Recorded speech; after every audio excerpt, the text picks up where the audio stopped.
जनता के लिए चंद्रशेखर आजाद ने खतरे में डाली अपनी जान। जिसके इलाके में जाने से डरते हैं नेता, वहीं डाला चंद्रशेखर ने डेरा। अधिकारियों को जंगल में दौड़ाया तो छूटा बेचारों का पसीना। नगीना की जनता बोल रही है कि सांसद हो तो ऐसा, जब सड़क नहीं बनती तो अधिकारियों को कीचड़ में चलवा देते हैं, जब अधिकारी नहीं सुनते तो लंका लगा देते हैं, और जब वन विभाग वाले जनता का काम नहीं करते तो सबको जंगल में दौड़ा देते हैं।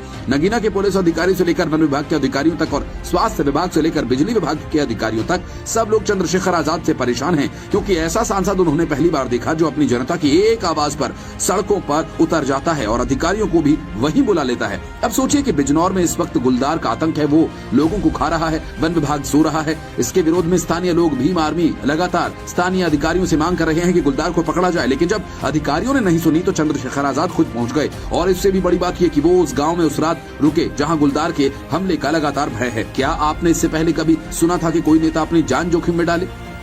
आपने बहुत एमएलए बनाए, मैं आपसे ये चाहता हूँ कि इस बार ये लड़ाई लड़ने का मौका आप मुझे दें, जिससे मैं जो सड़कों पर लड़ाई लड़ रहा हूँ वो सदन में भी जाके लड़ सकूं, आपके हितों की रक्षा कर सकूं, आपकी आवाज उठा सकूं।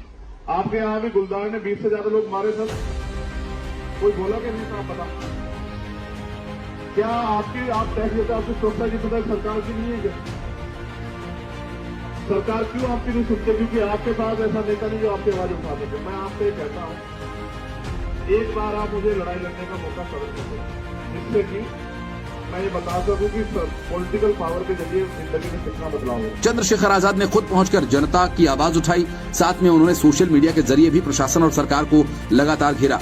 उन्होंने ट्विटर पर एक आंकड़ा भी शेयर किया कि जिसमें साफ नजर आता है कि गुलदार ने क्या हाल मचाया हुआ है। गुलदार ने 2024 में 43 लोगों को निशाना बनाया, 2025 में 9 को निवाला बना चुका है। प्रशासन को उन लोगों को ढूंढने में मुश्किल होती है तो लिस्ट हम दे देते हैं जिनको गुलदार ने अपना शिकार बनाया। 13 सितंबर को नजीबाबाद के गांव इससेपुर में मीरा को अपना निवाला बनाया। 9 सितंबर को मथुरा मोड़ पर 8 साल के हर्षित को शिकार बनाया। 5 सितंबर को नगीना देहात क्षेत्र के गाँव कंडरवाला में 12 साल की गुड़िया को खा गया। 2 सितंबर को मंडावली क्षेत्र के गाँव रामदास वाली में 10 साल के जानू को निकला।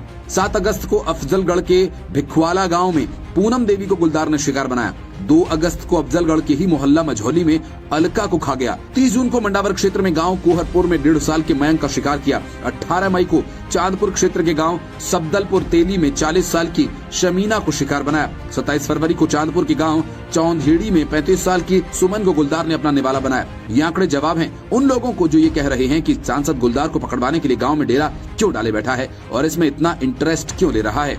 आप सोचिए, कितनी माओं की गोद सुनी हो गई, कितने ही बच्चे अनाथ हो गए, प्रशासन मजे से सो रहा है। उसी को जगाने के लिए चंद्रशेखर आजाद ने रात के अंधेरे में अपनी जान की परवाह किए बिना उस गांव में डेरा डाला जहां गुलदार का खतरा है। साथ ही उन्होंने यूपी सरकार से तीखे सवाल भी किए। जिस गांव में गुलदार द्वारा हत्या की गई थी, एक 9 साल के बच्चे की, उसी गांव में आज हमारा डेरा ये पड़ा हुआ है। हम और हमारी टीम आज उसी गांव में है। शर्त ये थी कि क्या तो अधिकारी कर्मचारी ठोस कार्रवाई करें, अदरवाइज हम लोगों की जान भी उतनी कीमती है जितनी आम लोगों की। तो हम लोग अपना रिस्क लेके उसी गांव में, जहां गुलदार का हमला लगातार जारी है और जहां लगातार गुलदार को देखा जा रहा है, हम लोग उसी क्षेत्र में जो है रुकेंगे, पहुंचने का काम करेंगे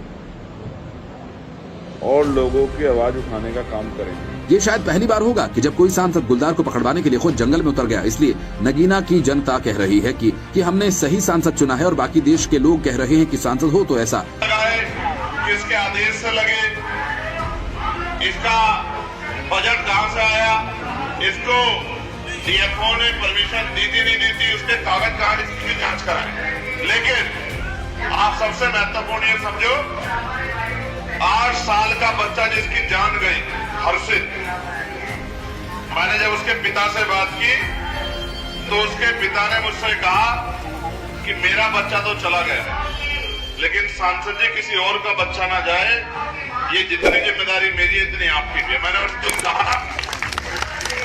अगर आपको भी चंद्रशेखर आजाद का ये काम पसंद आए तो कमेंट बॉक्स में उनका नाम लिखें, और अगर आपको लगता है कि एक सांसद को ऐसा नहीं करना चाहिए तब भी आप अपनी राय जरूर दें।